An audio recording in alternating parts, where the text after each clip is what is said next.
Beautiful screen. We are live. Good evening, everyone. Good evening. Thank you for joining us. It I has hate been, computers today. yeah, I hate computers. It has been a bit of a break. We didn't stream last week because I was busy with my PhD, and this week we just about got in. I've been struggling to wrap up a project that's been a bit of a death march at work. Um, had a last minute fix. Ordered some food which was supposed to be delivered about half an hour before we went live. It still hasn't come, so at some point I will switch to the picture of me while I eat food at you all. And then this thing, the computer that we stream from, that's showing you TalkSoup right now, wouldn't boot, which was suboptimal. That's always nice. Yeah, computers that start up are my favourite kind of computers. I mean, ever since I got indoctrinated by that Rolling Stones advert that Microsoft did for Windows 95. Do you remember that? I do. I fucking Yeah, loved that one. I was at the time I was waffling between being a Microsoftie and a Linux nerd, yeah. and so it was, man, that was great. And now the memes around what's his face, Steve Ballmer jumping around Oh, on yeah. stage, and Bill Gates trying to dance. Yeah, yeah, Um, which now we know why his wife is leaving him and why he had to pay girls yeah. Nice. to spend time with him. Yeah, yeah. So, I was having a discussion about that with with like a local tech Slack, and the so the like independent or well supposedly independent of Bill and Melinda getting divorced is this story that they Microsoft decided he should take a back seat at Microsoft because of inappropriate relationships with women in the workplace. Oh yeah, He's completely independently. completely independent. Uh, the, having said that free software was a cancer, it actually turns out he's happy to learn some things from RMS.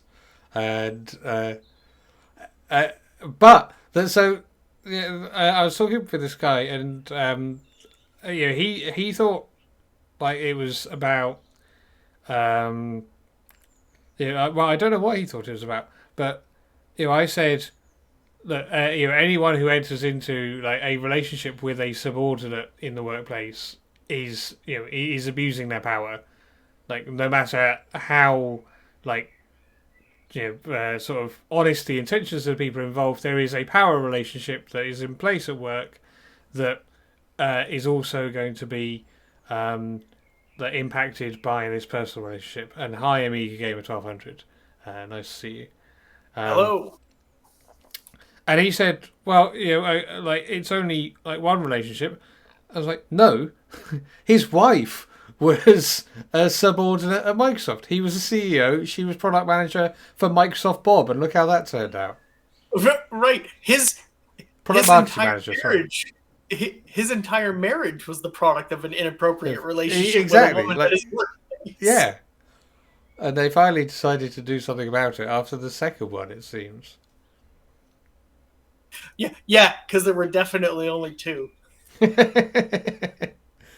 So, Amiga Gamer 1200 says Bulmer was right. And actually, you know what? Like, we can joke about Microsoft all we want, and we undoubtedly will. But I would happily say that that I would never expect any executive at Apple to jump around shouting developers, developers, developers. I'm not entirely This convinced. Sorry, yeah, carry on. Yeah. this was always the reason why I enjoy developing for Microsoft platforms. Their documentation is second to none until they Mm-hmm. started down the Electron bandwagon. Their developer documentation was second to none. Their tools were also very good for what they did. They were there was always a support person you could call. I mean, Apple has a lot to learn from Microsoft about how to treat developers. That's how Apple was, nearly went bankrupt in the first place, was because Microsoft was so good at how they treated developers. And they've got so I did quite a bit of work on like Windows Phone 8 back when that was the thing. And what I found was that even where there are gaps, and I'm doing a Xamarin app at the moment, even when there are apps, there are, where there are gaps in their documentation and in their developer support, they've got the MVP program, they've got Channel 9, they'll happily say, you know what, we don't cover that, but here's a third-party developer who's been solving that problem, like read their blog, or, here's an interview that we have done with this third-party developer who knows this platform much better than any of the evangelists in Microsoft do. It's a very refreshing experience. Yeah. Oh, absolutely. I don't like developing for Microsoft platforms necessarily, and I don't like the languages, and I don't like the tooling and stuff like that. But it's still, unless you're rolling your own thing, working with free software, where there's a community around it, in the proprietary software world, the Microsoft development experience is definitely the best one. Mm-hmm. No, I agree.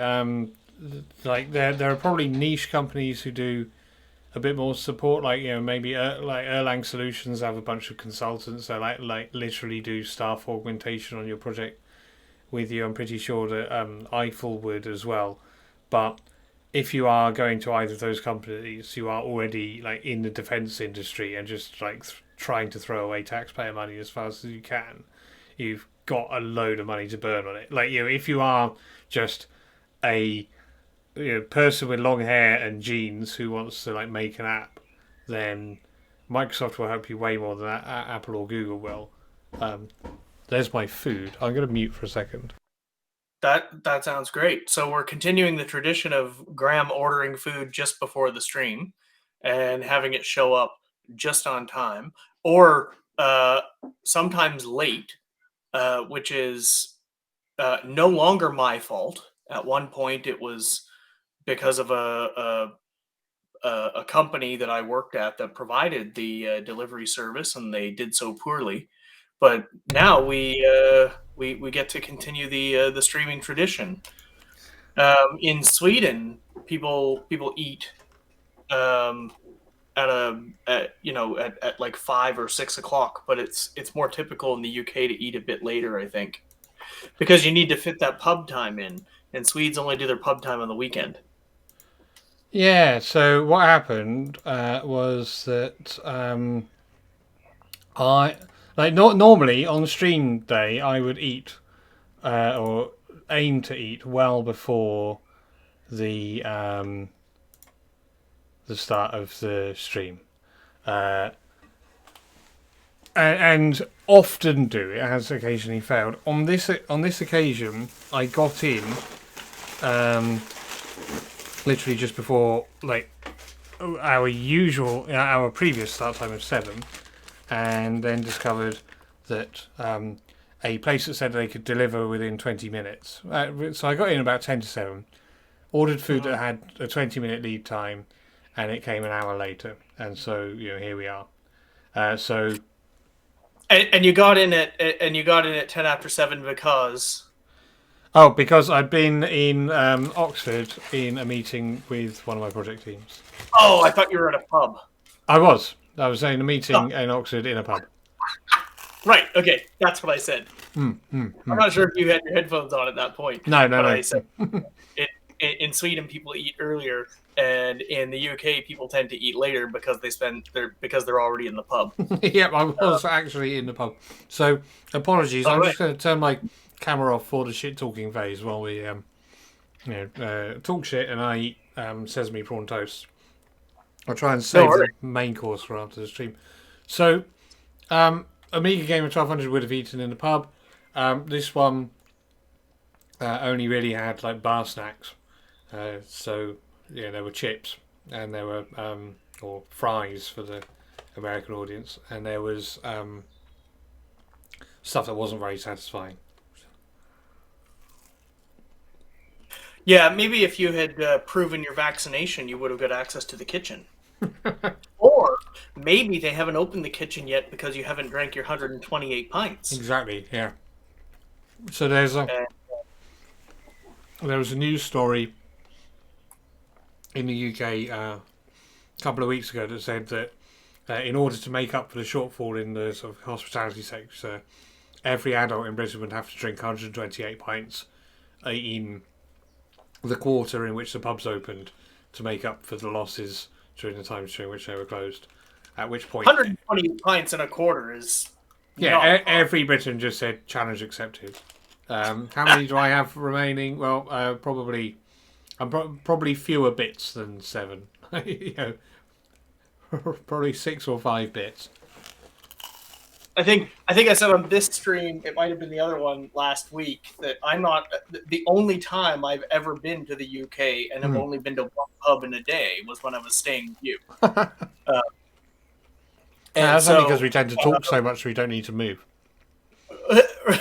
right, and also we spent more time in your house drinking beer rather than Yep. at the pub drinking beer, which is also acceptable.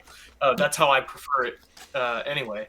Although maybe I just prefer that when we lived on PEI, my kitchen was the local pub because I had a kegerator in my house essentially located. And now that we live in Sweden, well, my kitchen isn't the local pub because I don't live near anyone else. But there are also the alcohol collection at my house is way better than any of the places I could walk to from my house, anyways. When you say So better, are you including that shitty Canadian beer? the shit, I haven't received the shitty Canadian beer yet.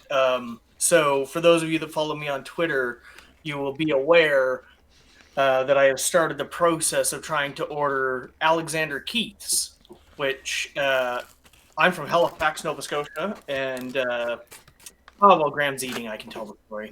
The first mayor of the city of Halifax is a fellow by the name of Alexander Keith, and he was a brewer. And when the first mayor of your city is a brewer, you have a reputation to earn, and Halifax earns that reputation very well. Not in good beer necessarily. The tagline for Alexander Keith's is "You have to live here to get it."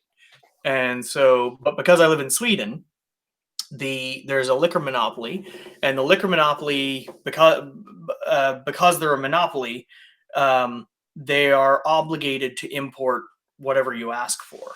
And so I started the exchange of emails and so on that happens to import some beer, which included a call to the company that owns the Alexander Keith's brewery. And the very nice woman that I was talking to on the phone said, "You may have to order a lot of it. Are you a restaurant?" To which I replied, "No, I'm Canadian. I'm prepared to order a whole pallet." Did she then? At some point, there will be 60 cases of Alexander Keith's showing up at my house. Now, my Swedish friends, and this is the part that everyone finds very amusing, my Swedish friends, yeah, good. It's just Kabbalah says no, but I drink like one. That's possible. The thing that people find amusing about this exchange, as I've been reporting it on Twitter, are amused because my Swedish friends have told me, "Oh, I'm so excited to try good Canadian beer," and I have to tell them, "No, this is not good beer. This is Canadian beer. It tastes like home, and I miss it. I don't miss home that much, but I do miss the beer." The best description of Alexander Keith's that I got from that I heard from someone who also spent some time in Halifax was that Keith's comes pre-skunked, and that is sort of what gives it the distinctive flavor. And so when you open it, you can smell it, and the taste just sticks with you forever. They advertise it as an India Pale Ale, and then they started entering it in competitions where there are actual IPAs, and it doesn't qualify as an IPA in any of the competition for any competition that cares about such things. It qualifies, I think, as a traditional ale. Nice. Yeah, but it's the beer that every Nova Scotian drinks, Hmm. starts drinking when they're 14. Right. I was trying to think, what's um, the British equivalent of you have to be from here to get it, because I don't think that I think that a lot of British beers, including like locally brewed ones, are actually pretty good. I mean, there are some like shockingly average, chain beers or whatever, but nothing that you would go as far as to say like you have to be from here to get it. The thing that I grew up on, or like as a teenager, I don't think exists anymore. It's called Caffrey's. It was a creamy beer that Guinness brewed in their attempt to enter, their failed attempt to enter the sort of ales market. Um, they stopped making that for good reason. I would say that the one that like is hardest for people to appreciate is Newcastle Brown Ale, because that is the one that you actually have to drink cold because it tastes so bad. But it's That quite. is that is the metric. Hmm. If it has to be cold in order for you to drink it. This is when Coors and Coors Light in Hmm. North America, and then also um, the beer that I typically drink in Sweden, excuse me, which is called Norrlands Guld. Yeah. They have those on Coors Light. The mountains turn blue when it's cold enough to drink, Hmm. and on the Swedish equivalent of this, which is not a terrible beer. It's not terrible. It's Hmm. definitely, I think, as far as lagers go, it's one of the few that I'm willing to drink. But it's the one that I stock up on because it's cheap Yeah. and you can get it everywhere. They have a moose that turns blue when it's cold enough to drink. Um, and that's how you know that is one of the Not to markers for drink it in the first place. Yeah. right. If it has to be so cold that because the taste comes out, Hmm. at higher temperatures. If it has to be cold in order to drink it, it's probably a terrible beer. Yeah. Uh, but I don't know of any. I mean, if I was thinking of like maybe not a terrible English beer, but an English beer that sort of everyone drinks everywhere, like when you go to one of the standard shitty Swedish English Hmm. pubs, Hmm. you get London Pride and ESB on tap. Yeah. Okay. Everywhere. And Bombardier, which the Brits call Bombardier, I think. Bombardier. Yeah. Yeah. And so that's sort of when I go. I have another funny story about that, although I think you're not eating again, but it's a funny story. I've had the I appetizer, and I thought I'd like leave the main until after we've streamed, as long as Oh the well, there cat you go. fucks off. So I went to meet up with a Welsh friend of mine Hmm. at a pub in Lund, the nearest city south of me, last week, and he said, "Oh, let's go to the Bishop's Arms." Hmm. The Bishop's Arms is a chain of Sweden's idea of what an English pub is like that are attached to hotels. There's Hmm. one near every central train station in Sweden, and so we went. So he went to this one, and I looked at my map when I got off the train and thought and my map hadn't yet oriented to which direction I was facing, and so I looked at the dot on the map and said, "Oh, I know this one. I'm going to go Hmm. there." And so I went there, and then I got an email from my friend Tom about 15 minutes after we were supposed to after he showed up, and he Hmm. said, "I'm at the Bishops, and you're not here. Where are you? Are you're not in Malmö, are you? Which is the next city Hmm. down?" And I said, "No." And I looked up at the door, and I realized I was actually at John Bull's, which is another. Another But British there pub. are there are three Hmm. uh, in Lund. There's John Bull's, John Scott's, Yeah. because every Swede thinks every Brit is named John. But in my experience, every Brit is named Graham. Hmm. So there's John Bull's, John Scott's, and the Bishop's Arms. And I was at John Bull's, and so I had to switch pubs to find my friend. But it's when you're looking for nondescript Sweden's idea of a British pub, there are in any city of a reasonable size, there are many examples. Yeah. You and I had this problem when I was trying to explain where I was going. I said, "Oh, I think we've been to this pub before," and you said, "Yeah, we were definitely at a shitty English-like pub." And we learned through a few sentences of conversation that actually you were at the other That was a different example one. Yeah. And there are 4 examples within walking distance of the central station in Malmö. And there's one example of a really good Scottish pub, which I guess I will advertise on the stream, called Drum Bar, which is really great. It's owned by an actual Scottish person, not a Swede who went to London once. And that's a really good example. But there are 4 other examples of shitty British pubs within walking distance of the Malmö Central Station. It's hard to nail them down when I say shitty English pub near the Central Station. So in any city in the south of Sweden, it turns out. The beers you mentioned, which are like London Pride, ESB, and Bombardier, those are all brewed southeast of England. They're all either London or Kent. They're Fuller's. Actually, Fuller's might be East Sussex. But anyway, they're all southeast of England, so they probably all just got like direct, push a crate out of the back and it falls on a boat, and then you can ship it across to Europe. And that's probably why they are the ones that are big in Sweden. Those beers you would definitely see a lot more in pubs around London than you would around pubs around the rest of the country. But what's quite interesting about, like, so the ideas of shitty English pubs obviously vary between nations. Like Netherlands, I don't think I've seen even an attempt at an English pub. But I've seen tons of attempts in Netherlands and Belgium at Irish pubs, which is a lot of people think that English and Irish pubs are interchangeable.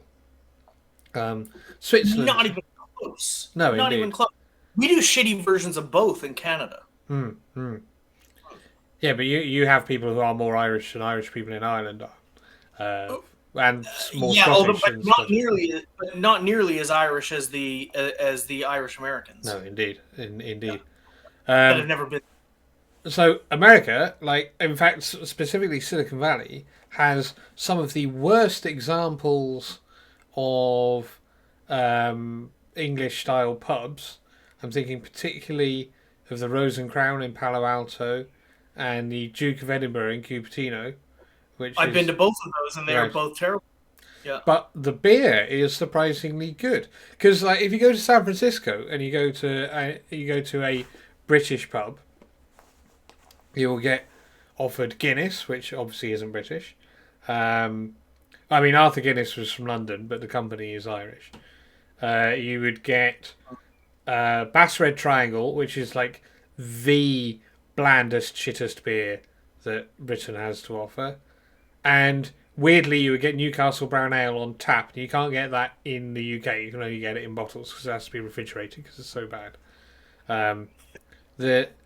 But you wouldn't get any proper like British beer. If you go to the Rose and Crown or to the Duke of Edinburgh, you can get Old Speckled Hen, which is Moreland Brewery in Abingdon, South Oxfordshire, which was brewed. I love Old Speckled Hen as an MG fan. Exactly, it's brewed for the MG workers with the MG logo. It's a very nice, very dark beer. And you can get it in these like otherwise bad pubs. I mean, like the Rose and Crown has got a tapestry of Queen Elizabeth II over the bar, because obviously that's what English pubs look like. So in Victoria, BC, which is where Matthew Scala and I are from, although I also said on this stream I'm from Halifax, and I usually don't cross streams like that. I am also from Victoria, BC. I'm also from the core of the lakes in Ontario. It's a long story, another stream. There's a pub there called the Irish Times, which I've been to pubs in Ireland, and it looks nothing like any pub in Ireland. But they do have a good selection of beer, so I do often end up there. It is a nice when you can go and get proper beer at a place that has a large selection. One of the places that I go, one of the interesting things about the west coast of Canada, and I'm not sure how much of this is bullshit, please don't tell me if you know it's bullshit, but apparently the Guinness family, part of the Guinness family relocated to Vancouver and paid for the big bridge whose name is escaping me that connects West Vancouver to Vancouver. And apparently, in order to be allowed to build this bridge, they had to agree to brew Guinness in Vancouver. And so on the west coast of Canada, it's common when you go to a pub to ask, do you have Vancouver Guinness or do you have Irish Guinness? Because those are, Yeah. my understanding, the only two places in the world where Guinness is brewed. It's So the Lionsgate Bridge. the Lionsgate Bridge, yes. So the story that I heard, and I haven't looked it up on Wikipedia, and I do not wish to have this part of my childhood destroyed by anybody in the chat or Graham, who's looking at the Wikipedia page right now. The story that as I understand it, is that the Guinness family paid for that bridge in exchange for promising to brew Guinness beer in Vancouver. So they did. However, the story I am reading here does not mention any requirement to brew Guinness in Vancouver. What it says is the bridge was approved with the requirement that Vancouver materials and workmen be used as much as possible to provide employment during the Great Depression. The 1933 bylaw authorising construction included a provision mandating that no Asiatic person shall be employed in or upon any part of the undertaking or other works. Okay, that's a bit less. I'm going to forget that bit of history because that's a bit less nice than the way I remember the way I was told. I do want to circle back to the 128 pints requirement because it turns out the news was that every Brit must drink 128 pints in the first quarter, and the news today is that you may not be able to find somebody to deliver your 128 pints to you. No, because they were all EU migrants. Yeah, right. Yeah. And I realize this makes me a terrible fucking immigrant, but the first thing I look for when I land in the UK is a Wetherspoons. Mm-hmm. I realize that makes me terrible. I have eaten and drank in many Wetherspoons pubs with Graham. No, it's understandable. They provide a fairly decent and trustworthy experience. Like, you know what you're getting. It's like Mike Weathers with his McDonald's. Like, you know what you're going to get in any McDonald's around the world. Oh, exactly. And when I go into a Spoons, I order a full breakfast and a hen, a pint of hen. That's what I do when I go into a Spoons, and I can do that anywhere in the UK, or I could do that anywhere in the UK until now. And Amiga Gamer 1200 says, living in the lakes, they hate Witherspoons, but they keep the traditional village pubs. After I've been there for a day or two, I stick to the traditional pubs, and I will say there's nothing like a Scottish pub.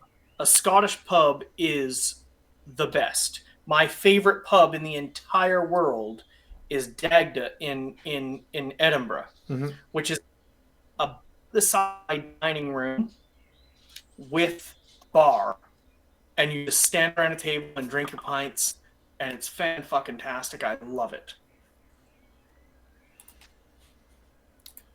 It's really great. So, I want to pull all the way off the conversational stack now, because we were talking about pubs, I think, just to kill time while I was eating my food, and I've given up on eating my food for a moment. I'm Stephen, and this is Graham. Welcome to our beer stream. Well, you could probably do that. It wouldn't be too bad. Anyway, so I was talking about the fact that this thing is on its way out to the streaming computers. So I bought a second-hand Intel NUC that was decommissioned from some college somewhere. We installed FreeBSD on it, and we've been using that. And every so often, it doesn't boot properly because it can't find the SSD. And today, it took about 10 minutes to sort of find the root device to start booting. So I think the SSD is on the way out. I'm going to buy a replacement. I sent a link to Stephen. He can hopefully confirm that was the one he thought I should buy. Western Digital Blue 1 TB NVMe M2 PCIe Gen 3 solid state drive. Pretty sure that Yeah, fits. Yeah, you nice. do have to double check that the Nook. Okay, so this is not the Nook that you got from me. No, it's a newer one. Oh, if it's a newer one, it almost definitely has NVMe 2, but you definitely want to double check that. The Okay, one right. you got from me has Western Digital Blue regular SATA 2.5 inch thing. Okay. But yeah, I'm a huge fan of the Western Digital Blue and the Western Digital Black. Well, I'll open this up after the stream. Yep. Yeah, the black looks like it's about twice the price as the blue. I don't know what the. It's not worth twice the price. It's worth about 25% more. Okay. Uh, Okay. so yeah, so the WD Blue is the one you want, Nice. and yeah, so we may or may not experience problems with the machine we're working on right now, which is good because we're talking about beer. Yeah, exactly. That's kind of why I've been a bit light on the compiler, just in case. But so this means that we've also got the chance, because I don't think I actually have a single enclosure in which I could put two NVMe to SSDs, unless there's more space inside a Nook than I'm thinking. Depends on which generation of Nook. Okay. An NVMe 2 is about the size of 2 postage stamps. Right. And so I would say it's very possible that there are 2 NVMe 2 slots in the Nook. Depending on the generation, the one that I just bought has only one. The one I gave you, I think, has only one, but newer than that typically has 2. Well, and I would definitely recommend having 2.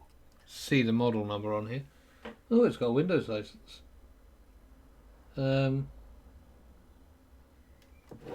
could use this stream as proof for your Windows refund. Yeah. There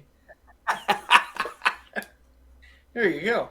Which Windows license does it have? 10 Pro. Oh, that's a good 10 license. Pro or 8? It's a Pro one anyway. All right.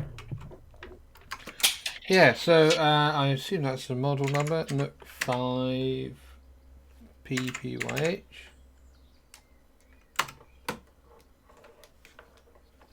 Yeah, so I highly recommend NVMe discs rather than the SATA version. Sorry for the background noise. No. The dog.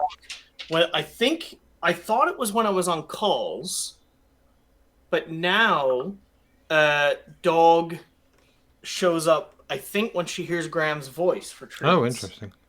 So how about a shake a paw? Good girl. Okay, now take a treat. Now fuck off. So that's it. So I found the product page, and it says it has a 2.5-inch drive, number of internal drives supported 1, but it also says that it's got a PCIe M2 slot. M2, yeah, M2 is the NVMe, yeah, and so it says it only has 1. No, it says it says it's got one 2.5-inch internal drive, and it's got a M2 slot. Oh, okay, yeah. So you could put an M2 and a 2.5-inch in there, right? And if you get both Western Digital Blues, they'll be comparable enough in space that you could stripe them. Okay. What I'll do is I'll look at what's in there and look at what is available.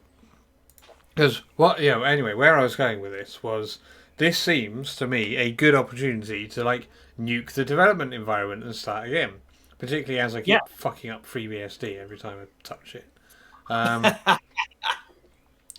So, what operating system would we, not only you and I, but also we, the wider we, the people watching on the chat, be interested in seeing as a sort of daily driver or at least weekly driver GNUstep development environment.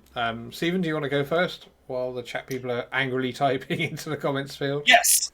So my opinion is that we should use whatever is best. When we started this stream, we started with we want to focus on the cross-platform stuff. We want to use multiple different things. We want to try Windows. We want to try this. We want to try that. We finally settled on FreeBSD, and that has been serving us okay. I think. One second. I think we should use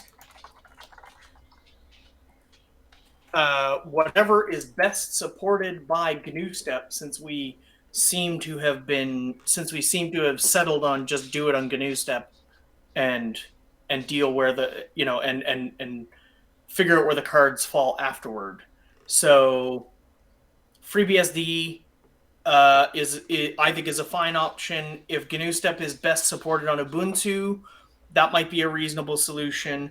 I'm always comfortable on a pure Debian system. I think there are benefits to be had from using Fedora. I'm all over the map on this. I think GNUstep is in chat. Maybe Greg would like to chime in and let us know what we should be using. I think FreeBSD is really well supported. And if we're careful about it, we can make better decisions.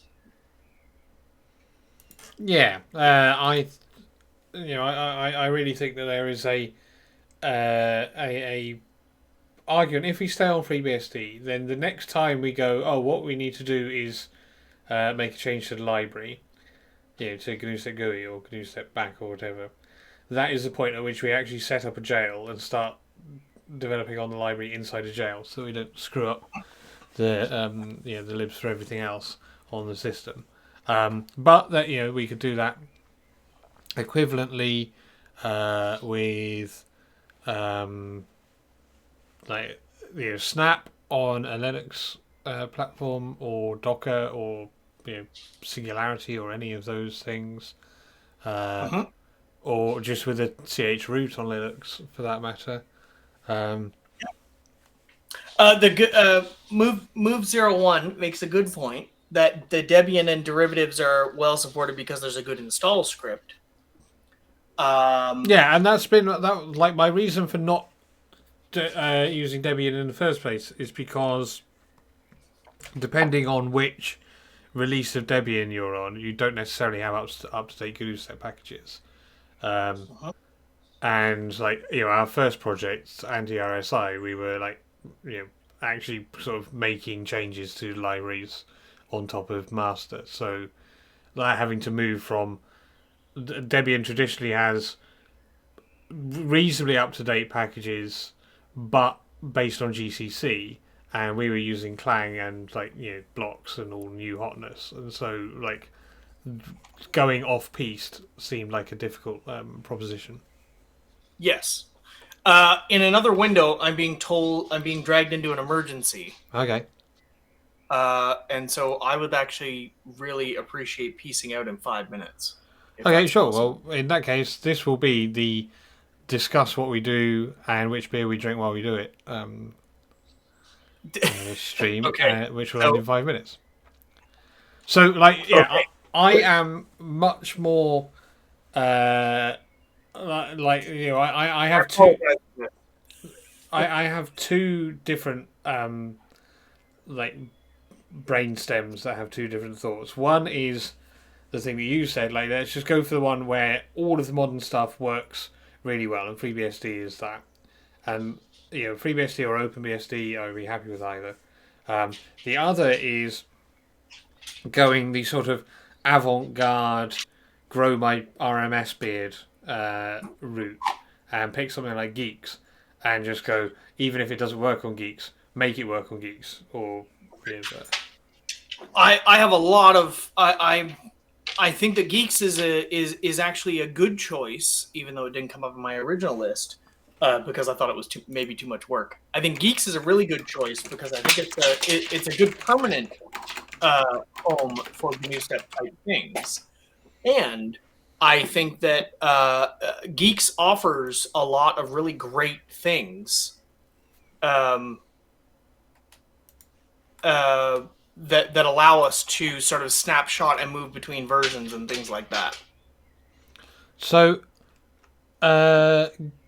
Geeks has packages for Window Maker and GNUstep Make, which is a start. Mm-hmm. And I mean that's in GNUstep.scheme on the Geeks Git tree, so we could always like add the others, and then get some pull requests into Geeks. Yep. Yeah, and I'm a massive fan of helping move along the Geeks ecosystem, because I think that it is really important for the GNU project, and I just really agree with it. The other example, sort of on the other extreme, but the same idea, is Fedora Silverblue, which uses a more complex system, but it also has a lot more people working on it. Yeah, and Nix is another example of a similar. Yeah, I think we would be the only people doing GNUstep stuff with Nix, and even though we might be the only people trying to get GNUstep on Geeks, it's a better ideological fit. It's a better ideological fit, and also there are other people who would use it once it was in Geeks. Yeah. And I'm not sure that the same is true of Nix, and that the same might not be true of Fedora Silverblue either. So Geeks is definitely a contender. The Debian install script move01 says builds from the sources, not packages, which is that's useful, beneficial. And also, and the Debian GNUstep team does do a great job of keeping the packages up to date. So we would be, at most a step ahead or a step or two ahead. Okay. Yeah. So I think that those are all things that we can investigate. I like Debian or its derivatives just because they have their problems, but they feel like home, much like Alexander Keith's tastes like home, even though it's not a good beer. Yeah. Debian, I'm very comfortable on a Debian system. I was raised on one, much like I was raised on Keith's beer.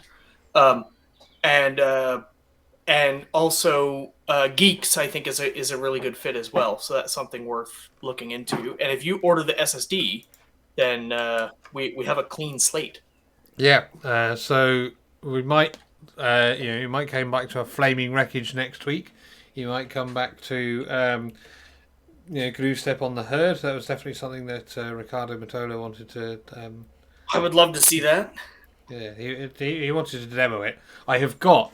Because you sent it to me, so you know this. I've got an extra HDMI capture, so we can actually start doing guest interviews. And I was going to set it up this week, but as the computer died, I decided to focus on trying to bring the computer back to life. Okay, well. Okay, I'm really sorry, but I'm going to peace out because it's an emergency I have to deal with. Okay, well, thank you everyone for a short stream. Not an actual emergency. And we will see you all next time. All right. Thank you for joining us. Please like and subscribe.